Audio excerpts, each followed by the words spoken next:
Sahyadri bulletin media partner नगर Sahyadri associated bye Sahyadri publication.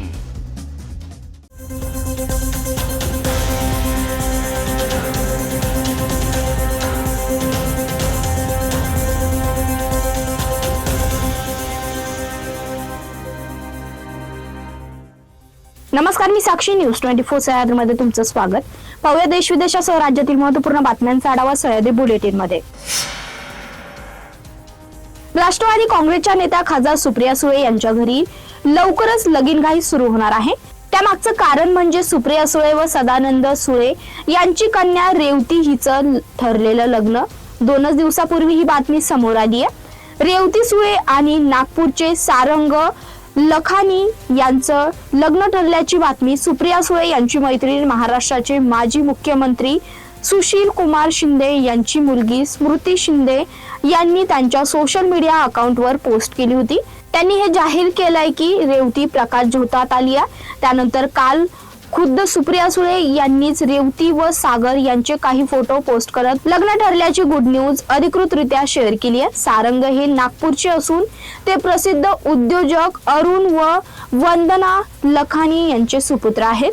त्यानंतर संपूर्ण कुटुंबावर आनंदाचा वर्षाव होऊ लागला।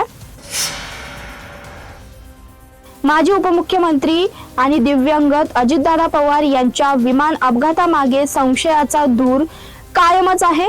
आमदार रोहित पवार यांनी 2 दिवसात या विषयाच्या अनेक मुद्द्यांवर त्यांचं मत मांडलंय, तर तपास यंत्रणांवरही त्यांनी प्रश्नचिन्ह उपस्थित केलाय। नेमका तोच धागा पकडत उद्धव ठाकरे शिवसेनेचे खासदार संजय राऊत यांनी तपास यंत्रणेच्या कार्यपद्धतीवर शंका उपस्थित केली आहे। त्यांनी तपास यंत्रणांवर तीव्र नाराजी व्यक्त केली आहे। या विमान अपघाताविषयीचे सत्य खरंच बाहेर येणार का, याविषयी त्यांनी मोठा दावा केला। मुंबईकरांसाठी एक महत्त्वाची बातमी। पश्चिम रेल्वेच्या प्रवाशांना पुढील 3 महिने मोठ्या गैरसोयीचा सामना करावा लागणार आहे। मिळालेल्या माहितीनुसार गोरेगाव ते छत्रपती शिवाजी महाराज टर्मिनस पर्यंतची लोकल रेल्वे सेवा पुढील 3 महिन्यासाठी स्थगित करण्याची घोषणा करण्यात आली आहे। या निर्णयाचा थेट परिणाम 88 दैनंदिन लोकल गाड्यांवर होईल। याबाबत नियोजन सुरू आहे। लवकरच याची अंमलबजावणी केली जाईल अशी माहिती आहे।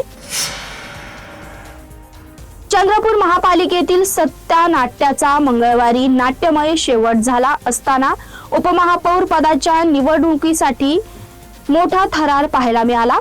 उपमहापौर पदासाठी झालेल्या मतदानात काँग्रेस समर्थित जनविकास सेनेने उमेदवारी पप्पू देशमुख आणि भाजप समर्थित शिवसेना ठाकरे गटाचे उमेदवार प्रशांत दानव यांना समसमान 32 मते मिळाल्याने निवडणूक अडचणीत सापडली आहे। अखेर ईश्वर चिठ्ठीने उपमहापौर पदाचा फैसला करण्यात आला।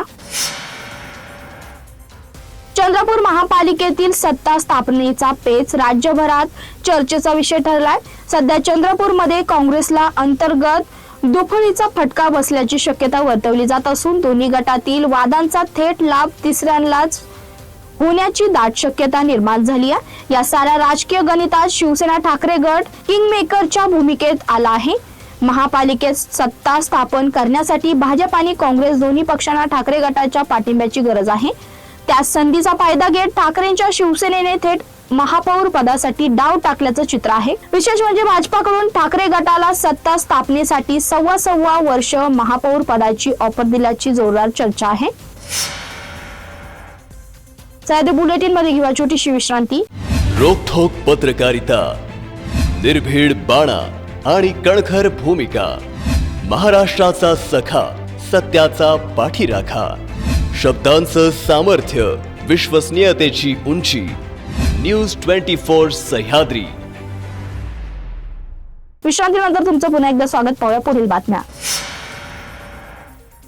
राज्यातील सर्वाधिक चर्चेत असलेल्या चंद्रपूर महापालिकेच्या महापौर व उपमहापौर पदासाठी आज निवडणूक होत असून सत्ता स्थापनेचा सस्पेन्स टोकाला पोहोचलाय। 66 सदस्यांचा या महानगरपालिकेत 34चा बहुमताचा आकडा कोणत्याही पक्षाला मिळालेला नसल्याने भाजप, काँग्रेस आणि शिवसेना ठाकरे गट यांच्या जोरदार राजकीय रस्सीखेच सुरू आहे। त्यातच भाजपातील जागेवार मुनगंटीवार वाद आणि काँग्रेसमधील वडेट्टीवार धानोरकर गटातील संघर्षामुळे राजकीय वातावरण अधिक तापलंय. महापौर पद ओबीसी महिला प्रवर्गासाठी राखीव असून सकाळी 11 वाजता महासभेच्या कामकाजाला सुरुवात होणार आहे.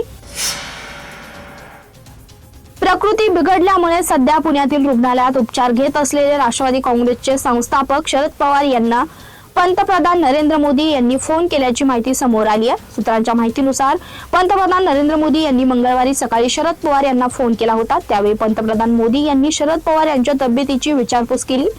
केंद्रीय संरक्षण मंत्री राजनाथ सिंह यांनीही आज शरद पवार यांच्या तब्येतीची विचारपूस करण्यासाठी फोन केला होता. शरद पवार यांनी सोमवारी प्रकृतीचा त्रास जाणवत असल्यामुळे बारामतीवरून पुण्यात आणण्यात आलं होतं. शरद पवार यांना सोमवारी प्रकृतीचा त्रास जाणवत असल्यामुळे बारामतीवरून पुण्यात आणण्यात आलं होतं. पुण्यातील रुबी रुग्णालयात त्यांना उपचारासाठी दाखल करण्यात आलं होतं. त्यावेळी त्यांच्या काही वैद्यकीय तपासण्या झाल्या होत्या.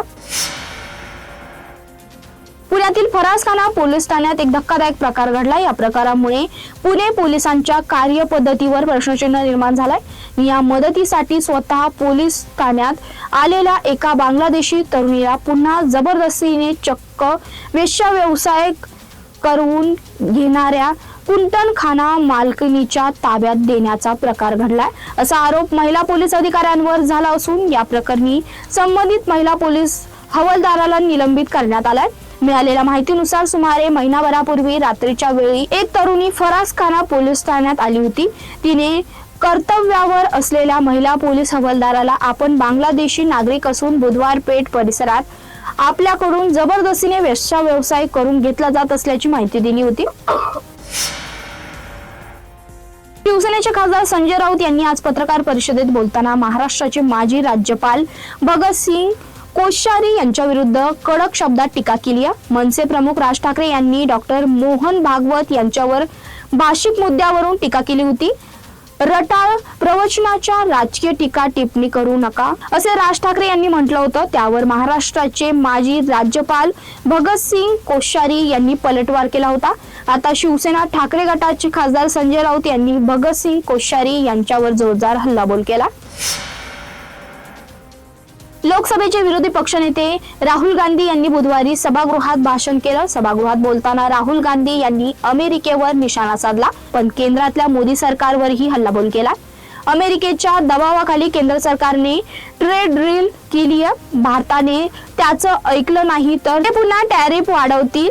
अमेरिकेची नजर भारताच्या डेटावर आहे, असं राहुल गांधी म्हणाले.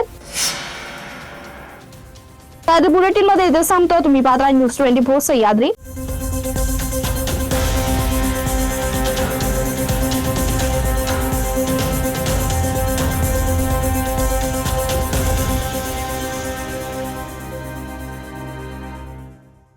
शब्दांचं सामर्थ्य, विश्वसनीयतेची उंची. न्यूज 24 सह्याद्री.